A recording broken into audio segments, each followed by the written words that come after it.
keep it real with ya. Hey guys, it's me Minu back with another video. If you notice that I might be looking like up and down a lot, it's because I got a new camera and I'm trying to work this all out to where it works with my microphone, but I can also see myself. But if I'm looking in the light, I can't see myself, and there's also a light on the thing. So we're gonna see how this goes. But I got my hair done, so it's like it's shorter on this side, so I'm not bothered by it as much. But the back is kind of like out in the back going down, which I think is kind of cute. I like it. I like having anything where my hair ain't in my face, basically. But yeah, so I got this new camera with the ring light and everything. It's supposed to be recording good, and it rained like a motherfucker today, so the sun's not out, so I can't use like the lighting from the sun. So I'm hoping that this works. You notice that there's no poster behind me anymore. That's because I've turned this room into my office. So I am working on making it to where at any moment I can like move my chair out the way, move this back in, sit down, do the video, move it back out, set the office back up normal. But I do think that I'm probably going to put a poster that not a poster, but could you call it a painting? I don't know. I'm scared that if I turn it around to show you what the painting looks like, it's going to fuck everything up. I worked really hard to get this to set up right because the camera would kept moving and stuff. But I might have that put up behind me because I think it'll look good for like Zoom backgrounds. And basically what it is kind of like a dark, kind of like beige, not beige, but like brownish type of picture. It's like some rocks. And it's like this tree, but the tree is all black and it's like got no leaves on it. And then you can see like the river and then a mountain, but it's like darker colors. And yes, ma'am. Yes, ma'am. I love you too. But I need you to get out the way. I'm trying to make a video. I love you too, Sadie. I love you. Go somewhere. Go. Ma'am. Thank you. Go somewhere. Bye-bye. But as I was saying, my therapist told me to get something like light and bright for my home office. And I didn't find anything I like that, Ross. And I don't know other places to get cheap paintings. So that's what I got. It called out to me. I liked it. She's probably going to be like, why you get something so dark? I also got some flowers. I'll show you all of that in another video. I really don't have time. Like I said, if I'm looking down instead of up at the camera, that's camera placement. But it's a couple things I want to talk about. I wanted to give you guys like, I guess, a November update. I don't do an update for every month, obviously. But anytime I just feel like updating you guys on like what's going on, that's just when I do it. It's also been a year. I think my first video was in November of last year. So it has been a year of me trying to have these things pumped out every week. That's been something that's been important to me. I know a lot of you are new. I know a lot of you came for ACE content. I will give you some ACE content, but also I am not just an ACE YouTuber. That's not what I do. I'm not just asexual. I'm also an atheist and a black woman, and like I have all these other ideas and opinions and stuff. So I appreciate those of you who identify with what I'm saying and what I'm doing, and those of you who are sticking around. I might lose some of y'all if I don't make an ACE video at least once a month or something. That's okay, because honestly this channel is for me. It's for like what I want to do and what makes me happy. So that's what I'm doing. So I guess my first update, the Rittenhouse thing, found not guilty and everything. I wasn't really paying much attention to it because I knew he was going to be found not guilty. And my white friend's a trip. My white friend, I love her to death, bless her heart. But she messaged me after first of all, I thought the nigga had already been found not guilty. Like, honestly, I thought the trial was open and shut. Like, once I saw the video of him crying and shit, I was like, okay, so today is the day they're going to say he's not guilty, and that's when they're going to move on. But no. Apparently, I guess it took another couple days or something. But my friend texted me out the blue, and she's like, well, I hope they got the National Guard deployed to Kenosha. And I was like, why? Because of the Rittenhouse trial? And she was like, yeah. And I was like, I mean, are black people gonna protest? Because if they do, then yeah, there'll be a National Guard there. If they're not protesting, I don't see why the National Guard would be there, because they don't usually pull out all the stops when white people are protesting. So, but I'm not too affected by it, because like it's just same shit every day. Like this just, it was a Thursday or Wednesday or whatever. It's just a weekday to me. White people get away with killing people all of the fucking time. It's not a surprise to me at all.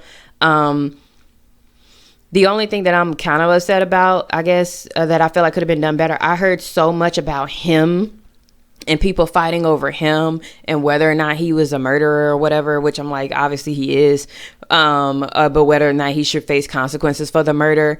And I didn't hear barely anything about the victims. Like, I don't even know who he killed. Like, wasn't it like he killed like 2 people and injured a 3rd or something like that? Like, I don't even know anything about the victims at all.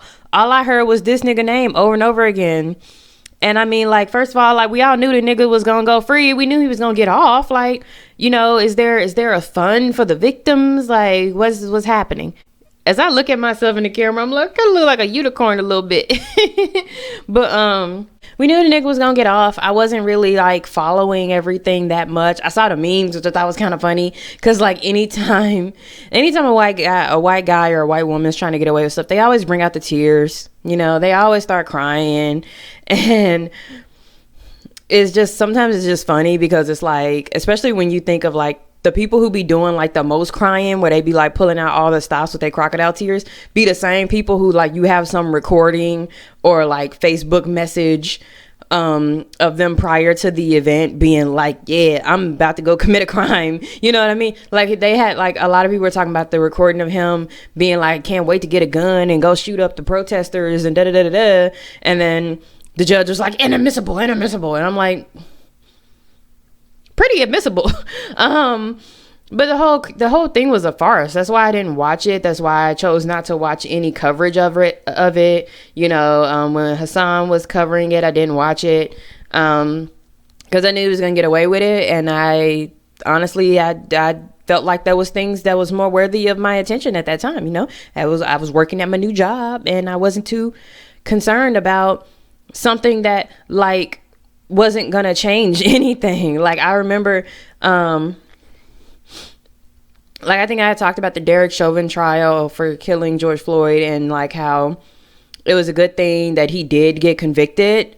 But like, think about how it took the whole fucking world for this nigga to get convicted. Like, people was protesting in Japan. Like, they don't even fully understand race as a concept as it is in America. They were protesting in Japan. So yeah, he was gonna go down, but I want to say we all knew, but apparently it was just few of us. But in my opinion, we all knew that he was more like, in the eyes of the conservative and the right, like a sacrificial lamb type of thing, where it was like, oh yeah, we got to let him go down for it so everybody else can get away with all the nonsense that they be doing. Because it wasn't a situation where he was going to go down, then they were going to go to other cases where other police officers had gotten away with killing black people, and then they were going to go down. You know what I mean? Like, it wasn't going to be that. It was like they were hoping that he would go down and then everybody would forget about it. And so then with the Rittenhouse trial, it's just business as usual. It's the same thing that has been this whole time. So I'm not surprised at all. But bless my white friend heart that she was upset, and she's right to be upset. But like, just my life. I live in America. I'm black every day. This isn't the only time that, a white person's gotten a legal kill. Probably not even this year. It won't be the last time.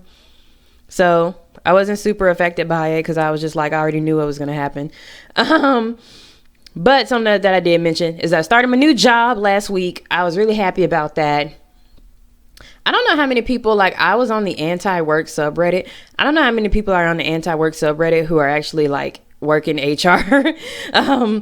But I got really into it for a while when I was starting my job, because I wanted the job that I chose. I wanted to be very critical of the job. I didn't want to just take any job that would give me a job, because like, I already had a job, so I wasn't desperate. So one of the things that I liked about this job, one is unlimited PTO, meaning I can take as many vacation days, sick days, whatever as I want.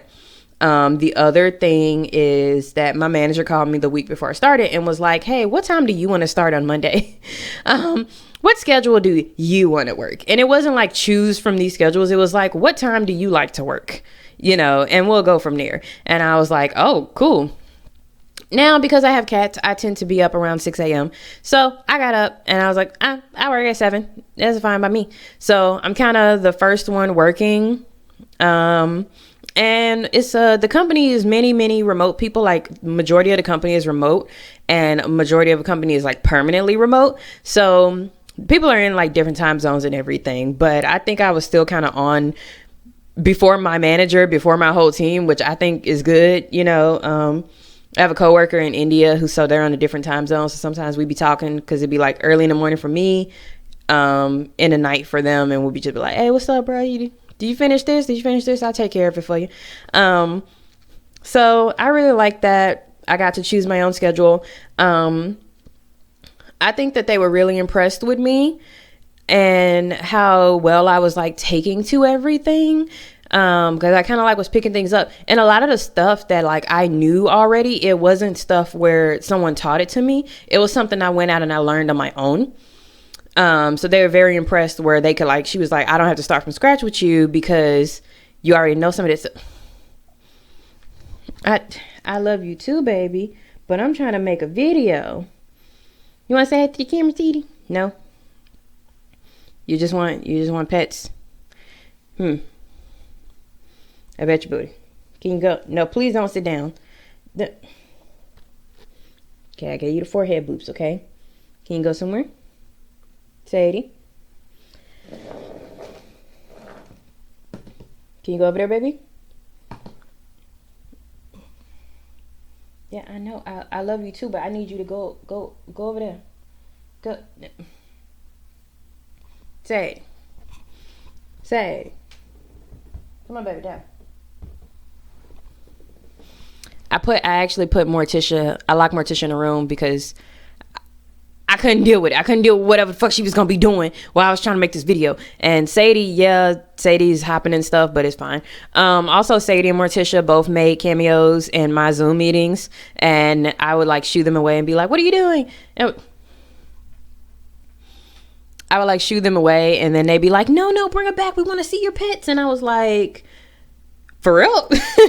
Because at my old job, they were like very strict about, we don't want to see your kids. We don't want to see no pets. We don't want to hear your husband in the background saying stuff. You need to have a dedicated space that's just you. First of all, not everybody got a dedicated space, okay? Some of us living in 700 square foot apartments with our family, and it is what it is. But they were very, very strict at my previous job. But at this job, they were like, "No, you're human. Do you need to? If you need to snack during the call, if your pet pops up during the call, it's totally fine." So it was really nice. My manager's big on work-life balance, which is what I needed, and she even sent us like Uber Eats gift cards so that we could like have like a breakfast together. And I got to meet with the chief human resources officer. And first thing she said to me was like, "Tell me about your cats, because I have 3 cats and I want to talk about cats." And I was like, okay, we're going to talk about cats. But it was really, really nice. And and I know some of you are like, why are you telling us this? Because I came in with scars, with trauma.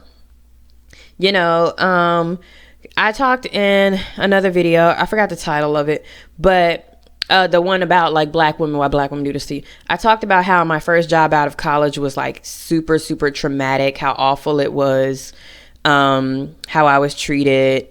And then even going into the corporate job where I was treated a lot better, it still was a thing of like, okay, we're only giving you a 30-minute lunch because the law requires us to give you a 30-minute lunch. You know what I mean? And it was like very, very much like pointing the finger at you, like, like talking down to you sometimes.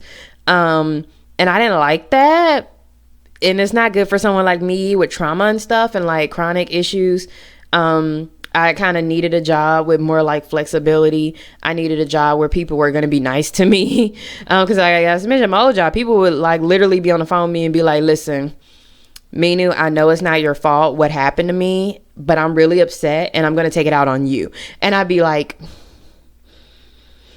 nigga, why me? I said, hang up and get somebody else. I don't want to do it. I don't want to be your punching bag for today. But that was kind of my job, was to be like the punching bag, and try my best to help people, even if they didn't give two shits about me and how I was doing. So it was very, very frustrating in that job, and you never knew when you were going to get a call. And if you guys are assigned, I know for a fact, some of y'all are introverts like me, you know the anxiety of getting a random call from out of nowhere. That was multiple times a day, 5 days a week for me, and it was awful. And so then this job, like, my manager and them, they have my number, but they're like, nobody's gonna call you. Like, that's weird. Like, what we gonna call you for? We send you a Teams message, and we're not gonna call you outside of work hours. We don't want you working overtime. Like, no. So that was all very good, and I think I even had moments when I started like looking into stuff, and I had mentioned something to my manager about something I was looking at, and she was like, where'd you learn that from? And I immediately went into defense mode, like, oh, no, I'm sorry. I'm just being nosy. You know, it's no big deal. Da, da, da, da. And then she was like, no, never apologize for being curious. I think it's a great thing that you are looking at these things and like seeing what's wrong, and pointing it out.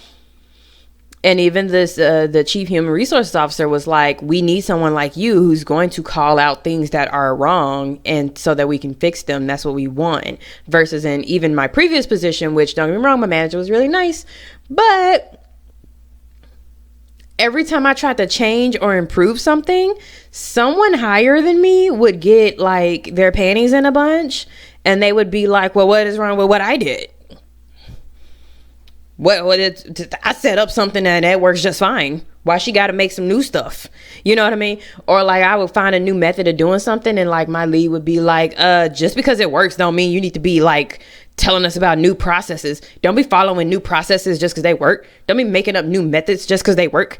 And I'd be like, but it worked. You know what I mean? And with a new job, they were like, no, everything that I got in trouble for, and when I say trouble, like my manager was nice, but my lead was a huge barrier for me.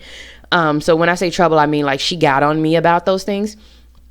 Everything that I got in trouble for in my last job is what they want in this job. They're like, no, do it. So it's like, I got to unlearn that kind of knee-jerk reaction of like, oh, I'm sorry, I'm just being nosy. Oh, I'm sorry, I shouldn't have said anything, you know, because they want me to say stuff. They want me to be nosy. When they don't call it nosy, they call it curious. You know, it's not bad. And also trying some new stuff in therapy in terms of like trauma work. So I'm not going to get into my traumas with like my parents because it's bad and it's gonna take a long time and I don't really want to do it. But let's just say I ain't talking to my family.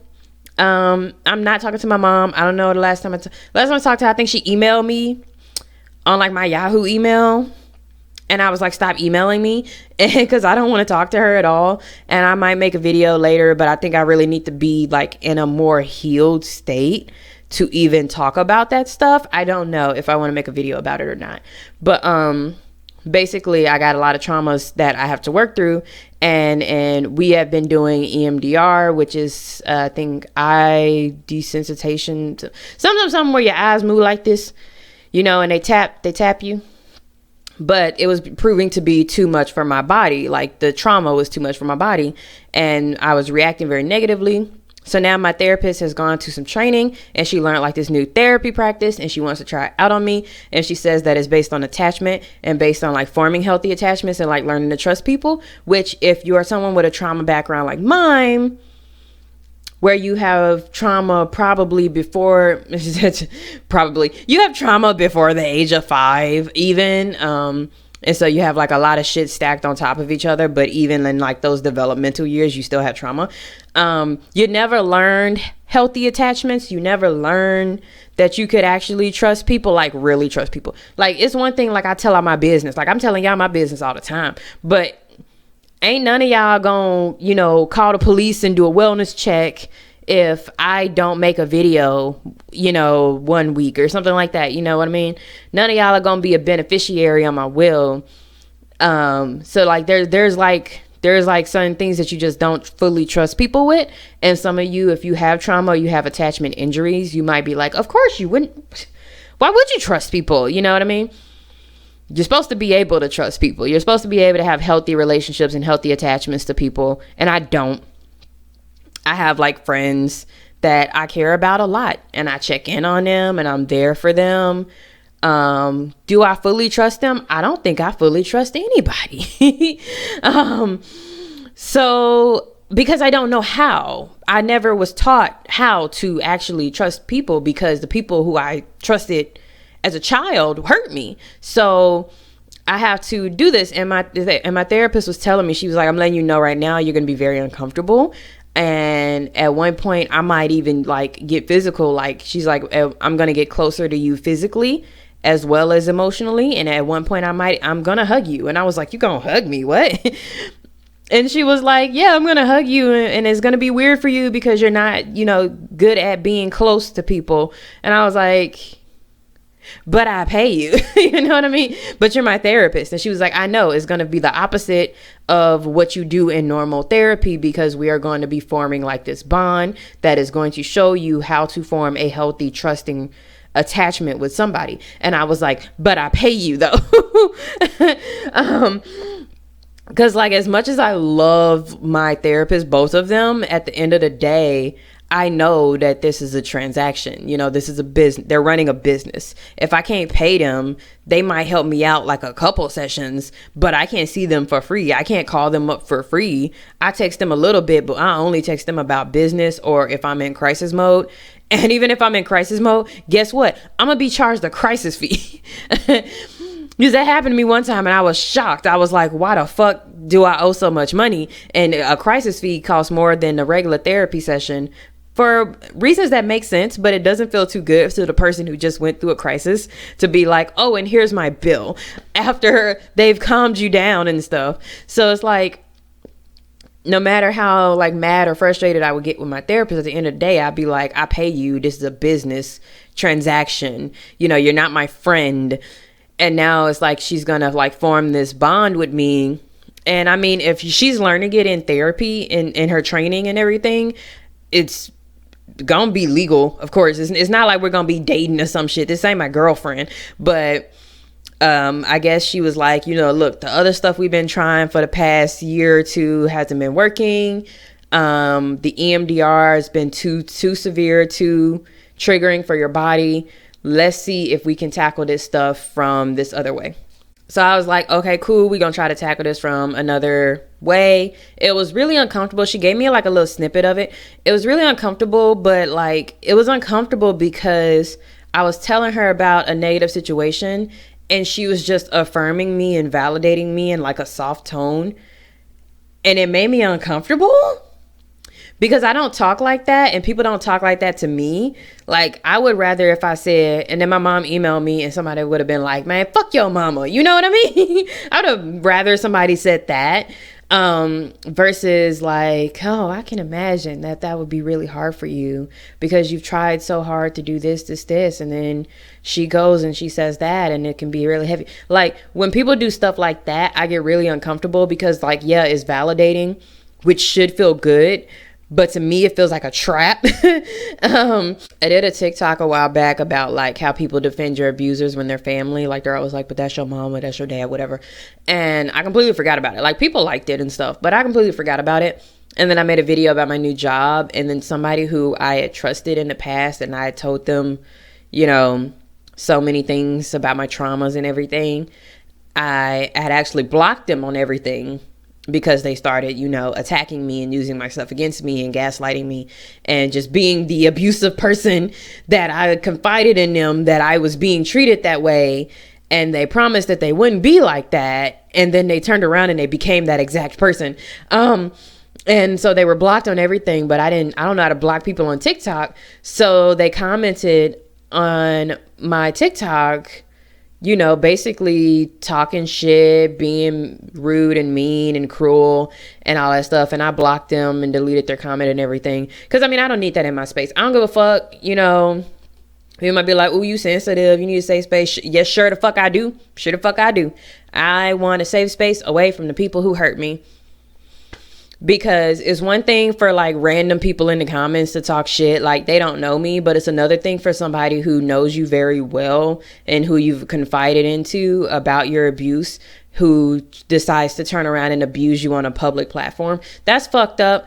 That's, you know, no, I don't want to do it. I'm not dealing with it. Blocked, block, block, block. These videos, of course, they're going to be public. They have to be. But if those such people decide to comment on my videos here, I will delete them. Matter of fact, I will report them as spam. Because I don't give a fuck about these people and their opinions on my growth and my journey, because it's not for them. It's for me. It doesn't matter if it makes them uncomfortable. It's for me. And so it's going to be weird with this new therapy, but my trauma therapist feels like if I can learn how to trust if I can learn how to trust in the first place, it might be helpful with some of these traumas where my trust was broken, or where I was betrayed, or the person who I was instinctively trusting as a child hurt me. You know what I mean? So she thinks it might be good. So I trust my therapist. Like I be telling my doctors, like, hey, whatever we could do to get this shit done, you know, I need to get it done. I need to get it done now. Like, I'm 25. I'm not trying to take this shit into my 30s. Like, let's go. I've been in therapy consistently for years. I need y'all to find whatever new way of not curing necessarily, but healing trauma. Do it. I don't care. Like, I even talk to doctors like, bitch, do we need to do a surgery? Can we cut out the uterus? Can we do some snips here and there? Like, I do not care at all. I'm at the end of my rope as far as it comes to my mental and physical health. Whatever's gonna work is whatever's gonna work. I don't care if I come in therapy and get slapped in the fucking face. If it's gonna help me heal my traumas, we got to do it. But yeah, so gonna be trying out that new therapy, and I hope that it works. And I hope that my body reacts well to it. My body has reacted well to my job so far as the fact that I've not been in so much pain. Because I did not feel a lot of stress. I felt like I came in and people were already impressed with me, versus feeling like I had this uphill battle of like trying to make myself seem like a good choice, like trying to be like, make people happy that they hired me. They were already happy that they hired me. So I didn't feel a lot of stress on my body from that. So that was really good. Last thing I'm going to talk about, because we're over time, is the holidays. I will be spending Thanksgiving and Christmas by myself. Just like I mentioned earlier, I have not talked to my parents. I've not talked to, I don't think, anyone in my family. I thought I could talk to some people who were like in-laws or step siblings or whatever. Like, can't talk to them either. So I'll be spending Thanksgiving by myself. That's cool. I ordered extra HelloFresh. You know, I got some credits. I did the extra meals or whatever. So I'm just going to be doing my thing and like chilling out. You know, I don't know if I think I got one friend in the city. They may go home. If they don't go home, then maybe I'll go eat with them or something. But I think I spent last year's holidays by myself too. COVID was a great excuse to do that. But yeah, and my group therapy's coming to an end. So I'm going to be working things out with my trauma therapist, and I'm going to be seeing my regular therapist too, because I do get kind of sad. I do not have seasonal depression by no means. I love that it's dark. I love that it's fall. I love that the leaves are a different color. Like, all of that is awesome. But I do get sad around the holidays because, like, I basically feel like I don't, because I'm not going to just say I don't have family. I have family. I have a hella family. But I feel like I don't have any family because I can't talk to none of those people anymore. Even the ones who it ain't really nothing they did. It's just the proximity to my abusers that I can't talk to them either. So it can be kind of sad. It can be kind of lonely around the holidays. Like, I literally forgot that Thanksgiving was coming up because I just don't celebrate it anymore. And I mean, honestly, there's no real reason to. Thanksgiving is a farce. Christmas ain't even Jesus' birthday, and I'm an atheist, so who the fuck gives a shit? But I be spending it alone. So I'll still be making a video next week. If anybody was concerned or cared about that, I'll still make a video that week. I'll still make a video the week Christmas. Not sure what I'm going to talk about, but I'm going to talk to you guys. So if you want to see more of that, leave a like down under the video. Comment how you feel in the description about some of the stuff that I said. What's your opinion on Rittenhouse? What's your opinion on this new type of trauma therapy that I'm going through? What's your opinion on, are you going to be spending the holidays alone or with family? What's your opinion on my new job? Anybody got any advice or anything to look out for? Let me know. I don't know.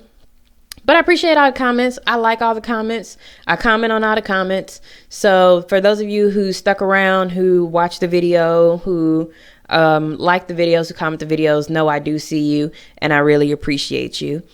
So like I always say, take care of yourself, take your naps, drink your water, eat something. Even if it's the only thing you eat that day, eat something. And, just take care of yourself because you deserve it. And I will see you guys next Sunday. Bye.